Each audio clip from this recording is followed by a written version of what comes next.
Ma kutsun siia EHA-baasi ja me hakkamegi rääkima koos kaasarutlejatega Siiri Erala Pärnu Postimehest, Elo Paluja Päästeametist ja Emil Aniščenko Võru Huubist tegevjuhina.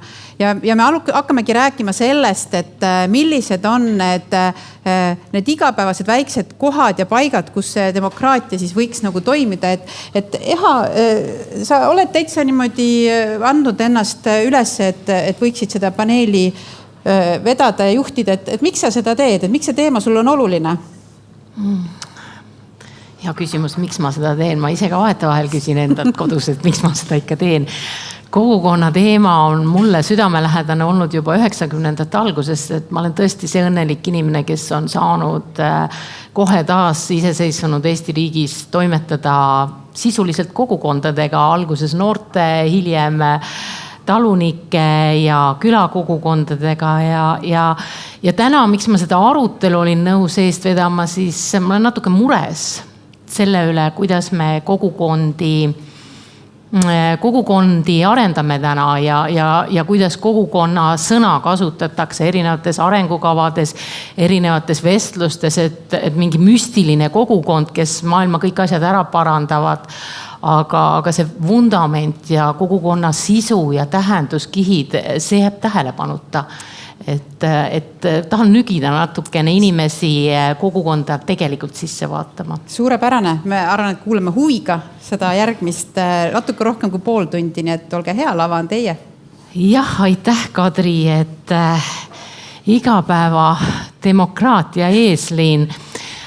Mis minu jaoks ju tegelikult ongi meie oma inimesed, kogukonnad, ehk siis inimesed, kes oma külas, linnaasumis, naabruskonnas on kokku tulnud ja toetavad teineteist. Ja läbi selle toetuse pakuvad ka võimalust tõesti inimestel oma paikkonnaga suhestuda, kuuluda sinna, mis omakorda loob seda usaldust ja koostöötahet.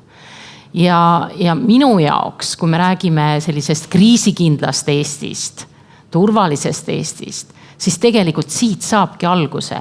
Kogukonnad, mis põhinevad sidusatele suhetele, on kriisikindluse selline vundament. Ja Elo, sina töötad igapäevaselt Päästeametis ennetusteemadega. Et kuidas sina näed, kuna see kriisiteema on meil täna ju teema number 1, siis kas meie tänased kogukonnad on nii sidusad ja tahet täis ise seda turvalisust looma, et on nad selleks vundamendiks või kuidas sulle tundub? Siin ma peangi vastama ja ei, sest nii nagu me inimestena oleme erinevad, siis erinevad on ka kogukonnad ja mulle nii meeldis, kuidas sa algul arutasid üldse sellel teemal, mis see kogukond on, et tihti meie peas tekib kohe pilt idüllilisest külakogukonnast, aga tänaseks on see väga, väga suuresti muutunud, et alles oli mul väga tore kohtumine inimestega, kes ütlesid, et meie küla on nagu on, et aga meie tänavarahvas, et me teeme küll asju koos. Ja oma koolitustel ma ka alati püüan mõtestada seda kogukonna tähendust üldse. See on tunnetatud kuuluvus. Me ei pea elama ühes kohas, et olla kogukond. Me ei pea alati nägema, et selles piiris on meie kogukond, et kogukond on oluliselt laiem mõiste või siis samas ka kitsam mõiste. Kuidas kriisivalmidusega ja kogukonnad, kes hoiavad rohkem ühte, mõtlevad ka enam selle peale, kuidas kriisiolukorras üksteist toetada, sellepärast, et üks alustala on ju ka hoolimine ja kriisiolukorras üksteisest hoolimine muutub eriti oluliseks.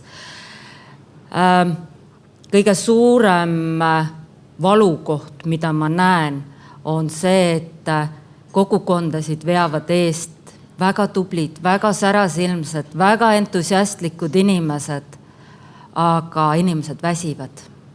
Et me tihti paneme kogukonna eestvedajatele hästi suure vastutuse, hästi suure koorma ja kui sinna ümber ei teki neid toetajaid, seda tugivõrgustikku, siis tihti head algatused kukuvadki maha sellepärast, et eestvedaja on lihtsalt väsinud. Et sellepärast minu arust suurepärased algatused, kus kogukonna eestvedajad saavadki omavahel ka kokku tulla, rääkida üksteisele oma muredest. Meil eestlastena meeldib ka kuulda, et aha, sul on ka raske ja mul ka. Et on kohalikke omavalitsusi, kus juba ongi selline kogukonna eestvedajate kokkusaamise formaat välja töötatud. On neid kogukondasid, kes ise on nii-öelda leidnud endale need sõpruskogukonnad. Päästeameti poolt püüame ka kogukondasid kokku tuua erinevatele seminaridele, kus me saamegi siis omavahel rõõme ja muresid jagada, et see on niisugune koosloomeprotsess ja selline kokkusaamine tegelikult aitab ka seda kogukonna eestvedaja motivatsiooni üleval hoida, et seda sädet silmas ikkagi jätkuks. Aga meie kogukonnad muutuvad järjest tublimaks. Seda on hea kuulda. Sa tõid väga hästi välja minu meelest ka ühe väga valusa aspekti meie kogukondade arendamise kultuuris täna Eestis, kus me panemegi kogukondade arendamise üksikute inimeste õlgadele, aga see, mis meid rohkem aitaks, oleks kindlasti see suhetele, võrgustikule põhinev kogukondade arendamine, kus ei ole ühte kogukonna eestvedajat, ühte juhti. Et mulle väga meeldib Dagmar Narussoni mõte, Tartu Ülikooli teadlane, Eesti ainukene kogukonnateadlane hetkeseisuga minu teada, siis see tema mõte, et kogukondi ei juhita, et need inimesed koos loovad seda kogukonda ja seda tunnet. Aga sinna kultuuri juurde siis tõesti, et kui meil on need üksikud eestvedajad ja siis nad jäävad nii kinni sellesse oma positsiooni ja uusi ja noori tihtipeale ei osatagi nagu näha ja kaasa kutsuda, et Emil, sina oled Võru Huubis igapäevaselt toimetad noortega ja ise ka noor, et kuidas sina tunned, kas tajud suheldes noortega, et kas nad tunnevad, et nad on oodatud sinna paikkondlikku kogukonda, et nad kuuluvad sinna ja kas see kogukondlikkus üldse on noorte jaoks täna teema? Ja, tere kõigile. Ma võib-olla selgitan lahti, mis asi see Võru Huub üldse on. Võru Huub on siis Võru linnas ja Võru maakonna noorte jaoks selline ettevõtlikkuse edendamise ja innovatsioonikeskus. Ja meie eesmärk on siis oma sihtrühmas olevaid noori, kes siis on 16–26 aastased ettevõtlikud ja ettevõtlusest huvitud noored, aidata neile siis jõuda oma eesmärgini kiiremini, kui nad oleks seda üksinda teinud. Ja ma julgen väita kohe, ütlen, et jah, mina arvan, et noored vajavad kogukonda ja ütleme sellist kohalikku kogukonda, kus nad saavad toimetada, ise eest vedada, ise midagi ellu viia ja lisaks tänu sellele, et nad midagi on loonud kohalikus kogukonnas, siis tänu sellele võib tekkida ka tunne, et tegelikult ma olen siin nii palju juba ära teinud, et ma tahakski siin edasi arendada, ennast ise areneda, oma kogukonda arendada ja tekitada siia rohkem võimalusi. Ja võib-olla ma räägin natuke sellest Huubi kontseptsioonist ka, et meil on neli sellist suunda, kuidas me noori toetame. Üks on siis ruumid, mida nad saavad tasuta kasutada. Siis on meil need üritused, kõik seminarid, koolitused ja muu selline. Lisaks on siis personaalne mentortugi ja tegelikult, mis on neljas, on on meie kohalik ettevõtlikest noortest koosnev kogukond.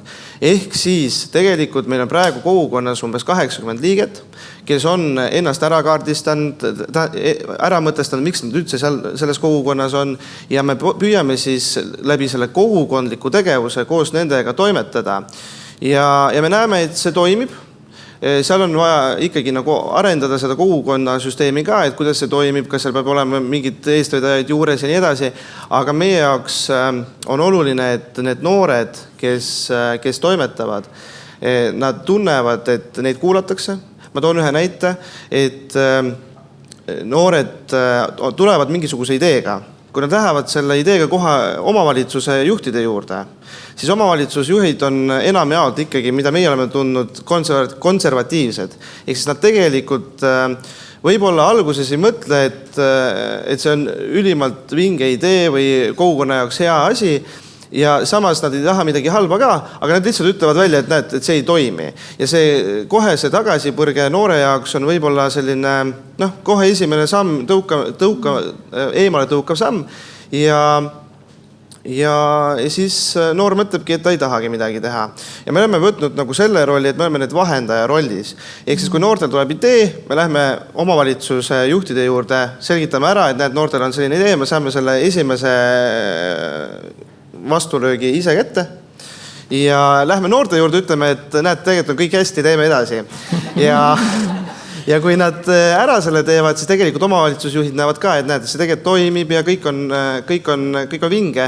Et selles mõttes mina tunnen ise oma töö juures, et noorte jaoks on oluline kogukonna olemasolu ja on oluline ka see, et nende mõtteid võetakse arvesse.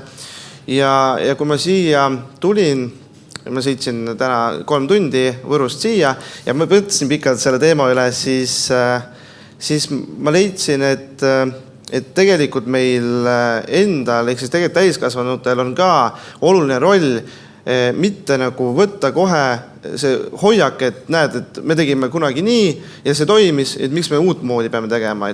Et laseme noortel teha, anname rohkem vastutust, siis nad tunnevad päriselt, et nad on kaasatud ja kaasame neid kohe alguses. Mitte siis, kui meil mingid mõtteid on ainult vaja, vaid kohe alguses, kus see protsess algab ja lähme nendega koos nagu lõpuni, et meie, minu arvates see toimib ja Huubi töös me tegelikult seda püüame nagu hoida ka. Väga põnev, sa tõid siin just see, et noored põrkuvad selle vastu, et keegi ütleb, et see ikka ei ole hea kohe kiiresti, et see, ma isegi leian, et see ei ole mitte ainult noorte tegemiste puhul, vaid üldse kogukondliku, et sellised uued algatused, tahtmised ja siis keegi kuskilt tuleb ja ütleb, et kuule, et see ei ole okei, et seda ma olen nüüd viimaste aastate koolitustel, kogukonna eestvedajate koolitustel hästi palju tajunud, kus kogukonna inimeste silmad säravad, nad teevad mingit ägedat asja, nende jaoks olulist asja ja järgmine kord nad tulevad ja ütlevad, et omavalitsuse volikogu esimees ütles, et me oleme nii siin nii väiksed, mis me tõmbleme, paneme teid kinni. Ja sa näed, kuidas see sära on silmist kadunud, ehk et jah, kultuuri küsimus jälle, kuidas me oma inimesi toetame ja julgustame. Ja teine, millele ma mõtlesin, oli põlvkondade vaheline koostöö. Et ma ise siiralt näen, et see on kasutamata võimalus meetod täna Eestis, et paikkondlikes kogukondades ju tegelikult on eri põlvkonnaga inimesed ja need stereotüübid, et tuleb teha kogu aeg nii nagu vanasti või et need inimesed ei oska või need on noored ja laisad või need on vanad ja rumalad, et see sama põlvkondade vaheline koostöö, kus inimesed eri vanustest päriselt koos midagi loovad, võtab kasutusele selle kogu tarkuse, mis muidu läheb nagu raisku, et sellele võiks minu meelest mõelda ja vaadata, kas seda saaks rohkem käivitada. Aga räägime veel meedia rollist, kohaliku meedia rollist demokraatia arendamisel, eesliini toetamisel, kelleks on siis need samad kogukonnad, kes midagi ette on võtnud. Et Siiri, sina igapäevaselt töötad meedias, kohalikus meedias, Pärnu Postimehes, et millist rolli sa täna näed kohalikul meedial siis selle eesliini toetamisel, demokraatia hoidmisel ja kas see üldse nagu, kas see eesliin, need samad kogukonnad on olulised meedias? Ja siin on nii huvitav olnud juba istuda, et on tekkinud igasuguseid mõtteid ja põhiline, millega ma siin minu aju praegu tegeleb, on, et ahah, meil on kogukonnad, siis me vastandame neid poliitikutele, kus see riik siis on. Ja siis tundub veel see, et me oleme valinud endale omavalitsused, me oleme valinud endale Riigikogu, aga huvitav, et me peame looma veel eraldi kogu, et neile anda ettepanekuid, et nagu midagi on sutsu nihkes, mulle tundub. Aga see on selline reflektsioon, mis roll on meedial enne, kui ma sinna üldse lähen. Mis asi on meedia, mis on ajakirjandus? Mina olen siin, et rääkida ajakirjandusest ja minu jaoks on väga oluline, et me teeme vahet nendel asjadel. Meedia on tohutult lai, meedia sisse mahub kõik võimalikke asju, mis ei ole ajakirjandus. Ajakirjandus on väga selgete reeglitega, allub eetikakoodeksile, lähtub oma kajastuses uudisväärtustest, et väga selgelt reglementeeritud valdkond. Meedia, tõesti, kõik võimalik. Mida sa tahad, et ma ütlen sulle? Kas ma räägin meediast või ajakirjandusest? Räägime siis ajakirjandusest, mis on sinu igapäevatöö ju?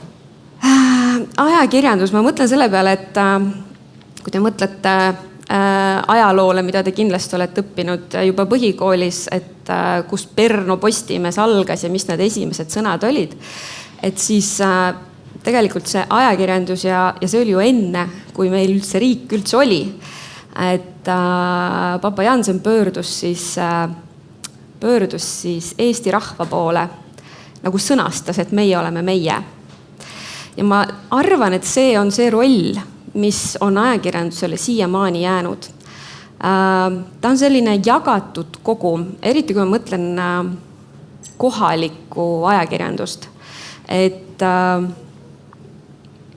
no ma ei tee ju saladust ja te kõik olete ilmselt kuulnud, et on riike, on maailmajagusid, kus ajakirjandusega ei ole üldse hästi. Seesama suur maailma muutev USA, seal on tekkinud tohutud infokõrbed, põhimõtteliselt nagu ülisuured maalahmakad, kus inimesed elavad, kus mitte keegi ei kajasta, mis seal toimub. Ja kui ma tulen siis nagu Eestisse tagasi ja mõtlen, et meil on olemas maakonnalehed, meil on olemas üleriigilised väljaanded, meil on rahvusringhääling, meil on raadiod, siis ma tunnetan, et meil on hästi ja mul on, kõik saavad aru, et meie roll on tuua uudiseid. Üleriigilised tegelevad nende suurte asjadega ja sinna tihtilugu mahuvad sellised väiksemad maakonnateemad, kui nad on hästi lõbusad või sedasi kurioossed või tegi kurepesa on kuskil huvitavas kohas. Aga see kohalik ajaleht, see on see, mis saab siis selle kogukonna, selle maakonna päris uudistega tegeleda, sest ega poliitilise ja majandusliku võimu teostamine ei lõppe ära siin Peetri piiri taga, et see ikkagi on igal pool. Ja see ülesanne meil on, see on eetikakoodeksis number 1, et ikkagi valvata selle majandusliku poliitilise võimu teostamise üle. Aga mida mina näen, mis on ülioluline ja ma kutsun teid kõiki tegelikult üles osalema, aruteluruumi hoidmine. Maakonnalehtede arvamuslood, arvamusküljed. Need on need kohad, ma tunnen, mida me peame hoidma. Täiesti ausalt ütlen, ja nende loetavus ei ole suurepärane, aga ma leian, et see on see koht, kus tegelikult saab tulla keskpõrandale kokku, jagada mingit teadmist, jagada mingit arutelu just selle üle, mis meile tähtis on. Et suurtes üleriigilistes väljaannetes, me näeme välispoliitilist arutelu, võib-olla, mida nagu Pärnu inimene, Võru inimene, noh, tal kohe ei lähe see korda. Aga jah, nende kohalike ajalehtede arvamusküljed, lugejakirjad, see on ülioluline. Ja tegelikult siin on ruumitäis rahvast, kes võiks kõik oma kodukoha ajalehti kirjutada. Ma ei usu, et te kõik siit Tallinnast pärit olete. Et teil on tegelikult nii palju anda sellesse ruumi. Ja nende arvamuskülgede juures ma näen, et nii väga tahaks, et see tantsupõrandal oleks palju siuksem, et rohkem inimesed tuleks tantsima, et kui sa nagu üksi lähed tantsupõrandale ja keegi ei liitu, siis on natuke kurb olla, et väga olulised teemad kukuvad maha. Aga on ka teemasid, mis lendavad ja nendest on sündinud ka pika aja jooksul, pikkade arutelude jooksul ka muutused, mis on kohalikku kogukonda mõjutanud ja siis sinna poole, kus siis nii-öelda see rahvas, see eraldatud rahvas on soovinud. Aga on ka asju, mis jääb, aga vähemalt on see arutelu käinud. Võiks jäädagi rääkima, ma arvan, õhtuni. Ja ei, väga põnev ja ma saan aru sinu jutust siis, et tegelikult maakonna ajalehed ootavad, et ka kogukonnad oma arvamust julgemalt saadaks ja osaleks selles arutelus. Ja see sama demokraatia, no seda võiks igal pool, seda saab igal pool seda arutada, et vaadata korra peale, tehke lahti mõned volikogu istungid, tehke nagu ja palun, ma arvan, et teil on aastaks kirjutamisteemad. Et kuidas see arutelukultuur on nagu, mis saab samamoodi need rahvaalgatuse asjad, et meil Pärnus ju samamoodi 1000 inimesed andsid allkirja ja leiti võimalus, et te olete selle valesti vormistanud, me ei võta seda menetlusse. Asi puudutas siis lasteaedade toitlustust. Väga põnev, ma korra põrgatan saali, et kas nende 3 arutelu peale on kellelgi tekkinud oma tähelepanek, täiendus või tahate küsida? Seal on üks käsi, Kadri, vaata.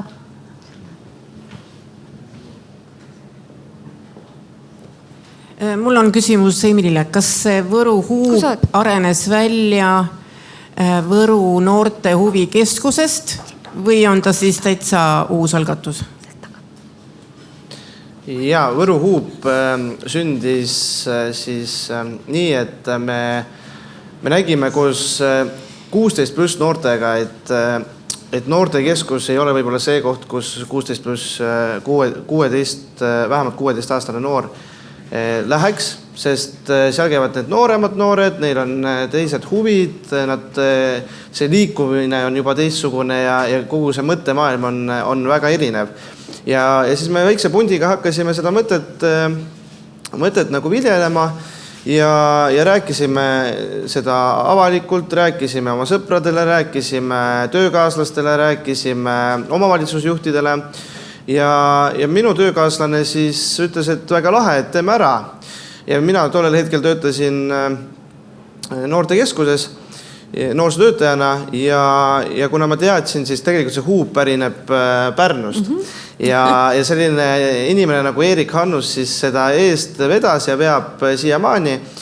Pärnu Huub on selle siis esialgne koht, kus selline kontseptsioon üldse välja tuli ja siis me võtsime temaga ühendust. Me uurisime, kuidas nemad on seda loonud, kuidas nemad seda kogukonda seal lõid ja käisime koos omavalitsusjuhtidega seal Pärnus koha peal ja enne seda, kui me Pärnus käisime, siis enne seda väga skeptiliselt vaadati üldse sellele otsa, sest me oleme väike koht, miks meil 2 noortekeskust on vaja, öeldi kohe.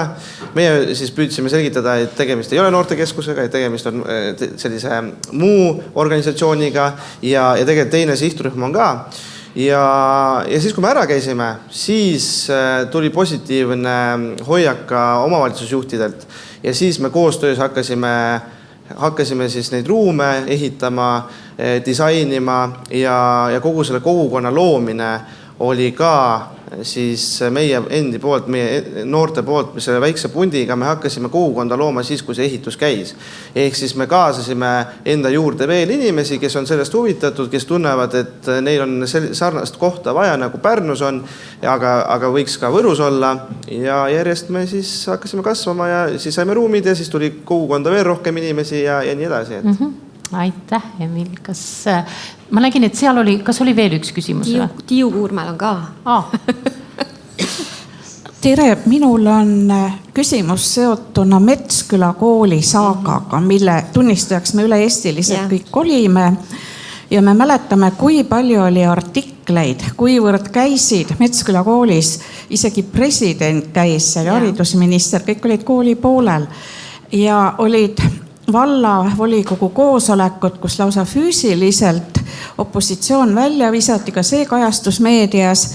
Ja lõppeks olime kõik tunnistamas, kuidas rahval ei ole üldse mingit kaasarääkimisõigust selles, kuidas meid valitsetakse.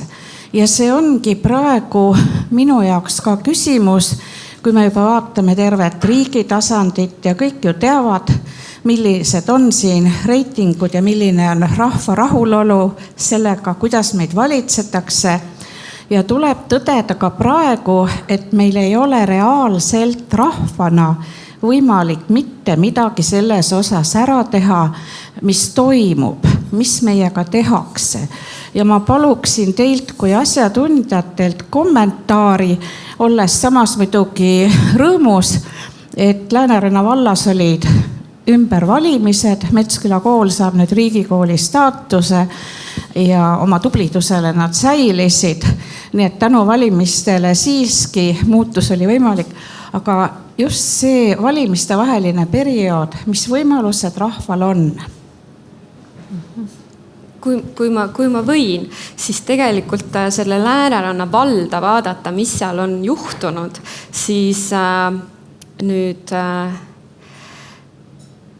seal on valimistega just ongi rahulolematus olnud pärast väga sellise maasoolana ja siukse rahvamehena olnud vallajuhi väga traagilist surma. On seal toimunud sellised, inimesed, seal ei ole leitud nagu õiget rütmi. Et see sama eestvedaja, see säde inimene kadus väga, väga traagiliselt ja äkiliselt eest ära. Siis olid valimised, tulid juhid, kellega ei oldud rahul, ka kajastasime seda, tulid valimised, sai teine pool võimule. Ja nad tõid vallavanema hoopis väljast, kes ei ole justkui tegevjuhi, kes ei elanud vallas, ka tööd tegi kaugkontorist hoopis Pärnust. Ja sellisest rollist seda nii-öelda kärpekava teha, võib tunduda totaalselt südametu. Aga ma sain aru, et tal oli väga selge ülesanne antud. Ma tean, et Pärnumaal tehti tegelikult väga põhjalikult haridusvõrgu uuringud ja analüüsid juba enne seda.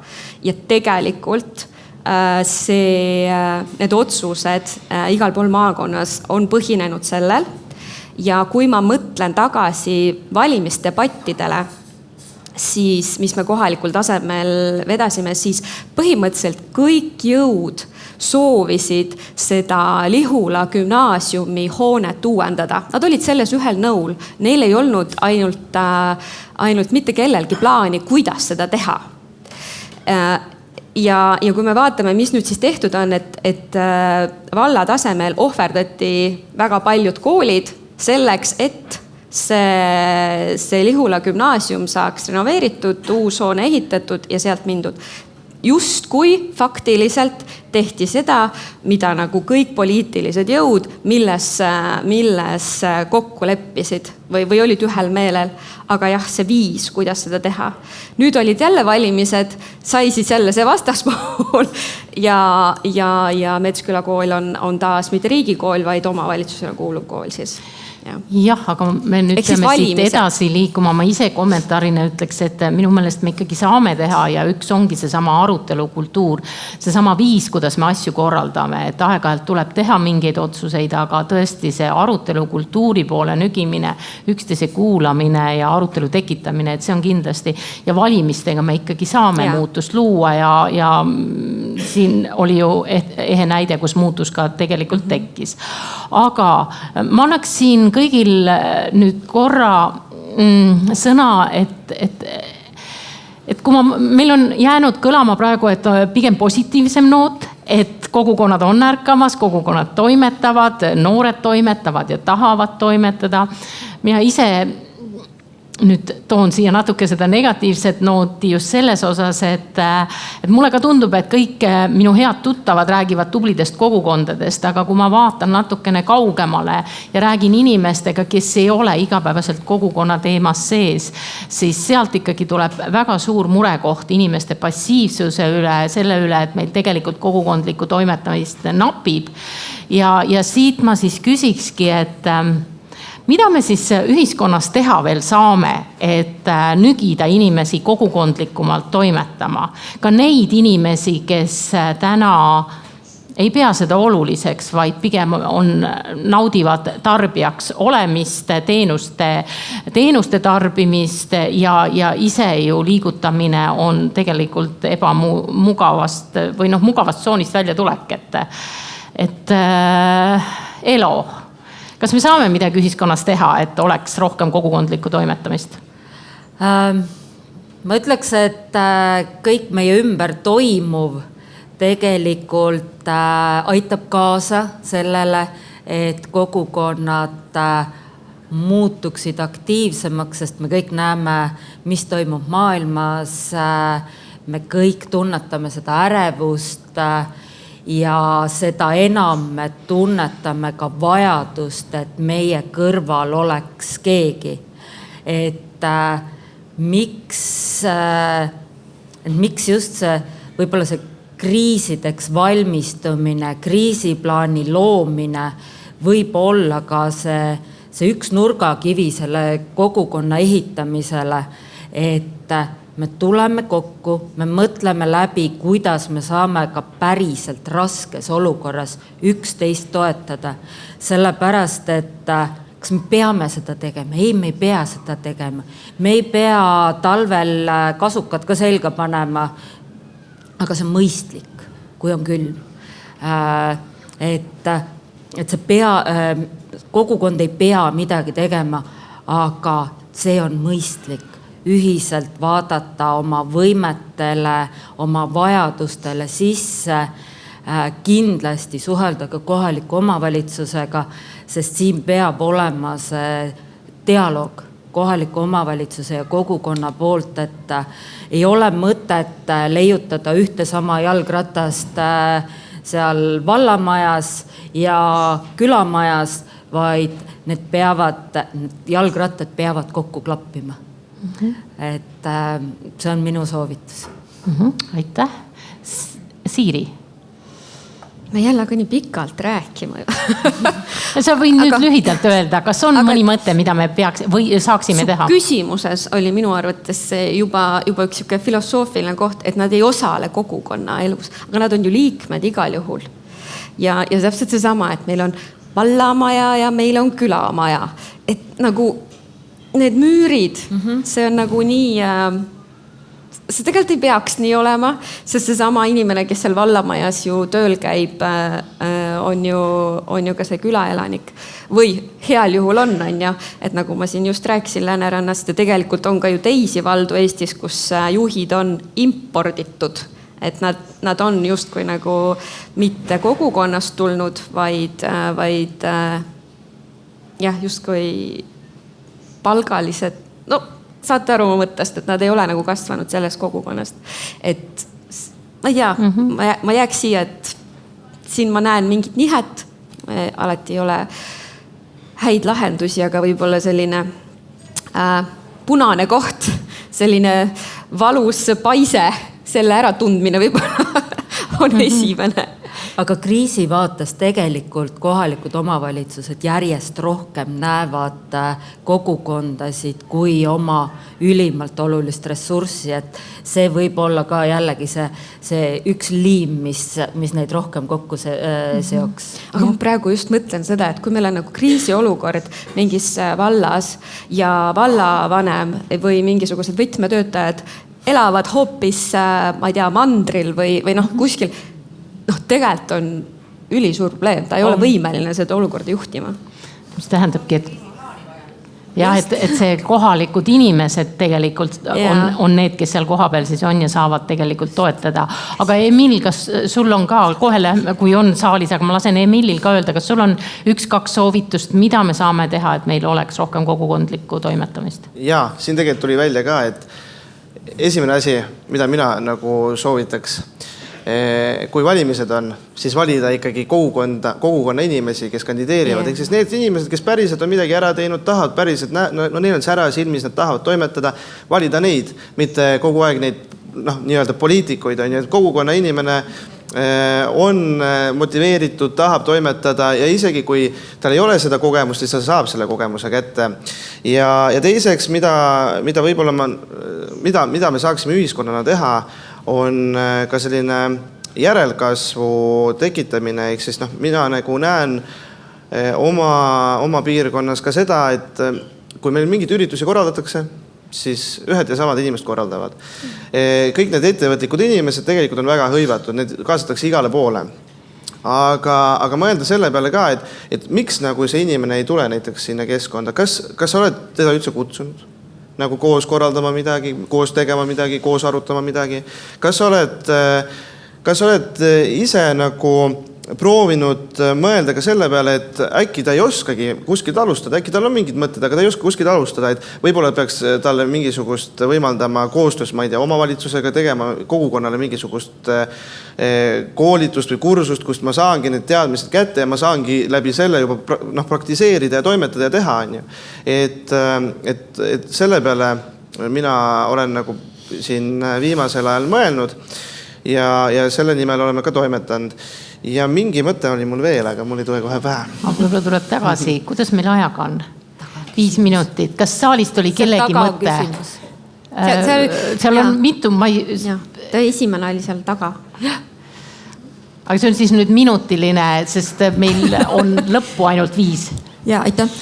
Ja ma tegelikult Emil juba juhatas sisse nagu selle mõtte, mis ma tahtsin öelda, et neid rahvakogusid korraldades seal ongi see eripära, et sa mõtled sellele, kuidas me saame kohale need, kes tavalise kutse peale ei tule. Ehk et see siis, mida me saame võib-olla teha teistmoodi, ongi pühendada rohkem aega sellele, et kuidas jõuda nendeni, kes seni ei ole tulnud, aktiveerunud, et mis põhjusel nad ei tule. Ja teine asi, mis ma tahan öelda, on see, et see mulle tundub, et me võime igasugused plaane teha, kriisiplaane ja kõik, aga inimesed ei ole harjunud, neil ei ole oskusi ja teadmisi, mis hoiab neid nagu ka tagasi. Nüüd tulla ühtäkki, eks ole, ja panustada ja võtta mingit vastutust endale, eks ole. Et neid sellega tuleb, mulle tundub, et üks asi, mida me igapäevast võib-olla ei tee, on see, et seda mõista, kuidagi pehmelt mõista, et kui inimene ka ei aktiveeru kohe, et siis ta on nagu väärtusetu või et kui ta nagu korraks käib ja siis ära kaob, eks ole, et on ikka imelik, eks ole, ja ta ei tulnud, et selles mõttes, et see on hästi pikk nagu selline protsess, inimesed ei julge, neil on igapäevaelud ja muud pinged, et selline nagu inimlik mõistmine, et mulle tundub kõigi sinna plaanide tegemises sellele on nagu nii nagu suur väärtus tegelikult, see paistab välja. Et need samad eestvedajad, need, kes on ka üksi, eks ole, et võib-olla see ka, et ollagi siis mõnikord ka inimene, eks ole, ja lastega mõni pall nagu maha kukkuda, et mulle tundub, et ja see ka tegelikult avaneb, eks ole, ülejäänud kogukonnale selle pildi ja tunnetuse, et me peame nagu ka rohkem võtma tegema asju. Aitäh, Maiu, ma praegu kuulasin sind ja mõtlesin ka, et see, millega tõeliselt tuleb tegelema hakata, on see sama päris rääkimised, päris kohtumised, ehk see vundament, ühiskonna vundament, kogukonna vundament, et sellest arutust, projekti maailmast ja pidevast mingite asjade ära tegemisest kellegi jaoks võiks jõuda uuesti selliste suheteni, üksteise ära kuulamise ja nende asjade tegemiseni, mis päriselt nendele inimestele seal kohas ja paigas korda läheb, et see, aga ma olen nõus, pikaajaline protsess on ees, et kui me oleme ligi 100 aastat liikunud sinnapoole, et kui näeme kuskil probleemi, siis pakume teenust, et siis arvata, et see nüüd nagu üleöö muutub ja inimestel mingisugune suur teadlikkus tuleb. Kuigi see kriis tõesti seda teadlikkust tõstab, sest sul ei ole mingit valikut mingil hetkel, eks. Aga tegelikkuses jah, see uuesti omavahel rääkima, õppimine, päriselt kuulamine, usaldamine, märkamine, see võtab, ma arvan, kas teine 100 aastat? Ma ei oska öelda, aga jõuame, jah. Ja tere, aitäh, väga põnev oli teid kuulata. Mina olen Teele Pehk, demokraatia edendaja, kogukondade entusiast. Meil on inspiratsioonipäev ja meil on turvaline ruum siin ka, on ju, ja mina kutsuksin täna üles ka lihtsalt fantaasiat lennutama, et mis oleks, kui meie kohalik tasand oleks üldse mitte poliitiline. Et tegevjuhid, aga ka, et need sellised otsustajaskond võib-olla olekski hoopis juhuvalimiga valitud, mitte esindusdemokraatlike valimitega. Et demokraatia on palju laiem kui esindusdemokraatia, et võib-olla lennutame oma mõtet, sest teie lugudest ka tulid need põrked, jälle volikogu ja kõik, et see on võrdlemisi stagneerunud süsteem. On ka väga häid omavalitsusi Eestis, muidugi on, ma tean neid. Aga äkki selles turvalises ruumis täna siin lennutab oma mõtteid rohkem. Aitäh. Jah, täiesti nõus. Seal veel oli üks käsi? Jaa, olen Teelega nõus ja võib-olla natuke ei ole nõus sealt ühe arutelu osaleja mõttega, et esindan Viljandi vabakonda ja mina ei arva, et me peaksime kõik vabakonna esindajatega hakkama poliitikuteks.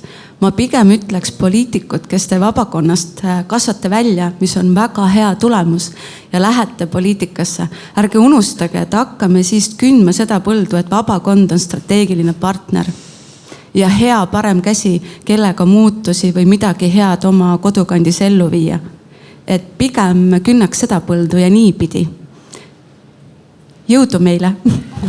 Kas ma võin korra kommenteerida? Selles mõttes minu mõte ei olnud see, et me peame kõik nüüd vabakonnast või kuskilt kogukonnast jõudma poliitikuteks, vaid et need inimesed, kes juba lähevad sinna, et me valime neid ja me toetame neid ja lisaks tegelikult mul tuli see nüüd teine mõte ka, mis mul enne meelest läks ja võib-olla vastab sellele eelnevale küsimusele, mis sealt saalist tuli, et me peaksime märkama ühiskonnana nii häid asju kui ka halbu asju ja tegelikult sellest nagu julgelt rääkima, sest näiteks kui ma postitan midagi välja, ütlengi, et see on jumala hästi tehtud, jumala tublid inimesed on toimetanud, jumala lahe. Minu sõbrad ju näevad seda. Kui ma räägin oma seltskonnas, siis nemad kuulevad ju seda ja nad vaatavad teise pilguga selle peale ja samas kui ka ei meeldi midagi, siis tuleb ka nagu välja öelda seda, mitte nagu võib-olla kogu aeg ühte ja samat rodu ajada, on ju, et kõik on halvasti, vaid märgata ka seda head poolt ja seda halba poolt. Ja lõpuks, kui sa märkad ja sa jagad seda, siis võib-olla teine ka märkab ja jagab seda edasi, on ju. Et võib-olla see ahelreaktsioon tekib sellest, et sa ise oled midagi nagu ära teinud. Ja ma ei arva, et kõik peavad poliitikuteks muutuma, vaid pigem see, et need inimesed, kes tahavad oma panuse siin anda ja on kogukonnast välja kasvanud ja kogukonnas ise toimetanud, et neid me võiksime valida ja toetada. Üks küsimus veel, jõuame ühe kiire kommentaari veel. Mul kella ei ole, nii et mul on aega küll.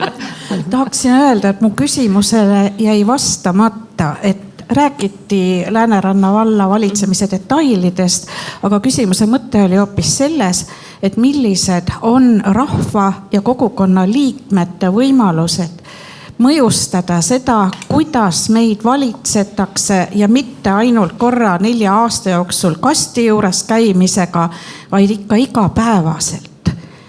Ja see näide oli väga selgelt, et valimistega asjad muutuvad. Sellega ei saa nõus olla. See ei ole demokraatia, kui inimesed peavad kannatama 4 aastat võimu, mis selgelt kahjustab nende heaolu ja igapäeva ja puuduvad mehhanismid sekkuda. Ja meil on teada ka niisugune mõiste nagu näiv kaasamine. Kaasatakse küll, aga kedagi ei kuulata. Ma tahaks sellele küsimusele kommentaari. nägin, et Kadri tahab kangesti vastata sellele. Ma tahaks tegelikult öelda, et ma arvan, et ka meie järgnemised arutelud annavadki sellele vastust, et mõnes mõttes ongi see üsna selline keskne küsimus, miks me siin ka täna koos oleme, et mis ongi need kõrvalliinid ja see, millele Teele viitas, et esindusdemokraatia on ainult üks viis, kuidas kollektiivseid otsuseid langetada, aga on ka palju teisi, nii et ma võib-olla praegu ei annaks seda võimalust sellele paneelile seda uut diskussiooni avada, vaid pigem tõmbaks need otsad kokku ja siin oli ka kommentaar, et kuidas me igapäevaelus neid väikseid osalusharjutusi teeme, et mu enda kogemusest, et kui oli küsimus, et meil on vaja kokku leppida, et kas kooli algus on kell 9 või on endiselt 8:30, siis oli mingid hääled olid, et teeme ankeedi, et inimesed nii erinevad küll kokku tuleks, nad lähevad tülli, et ärme räägi, et laseme nupukesi panna, et poolt ja vastu, et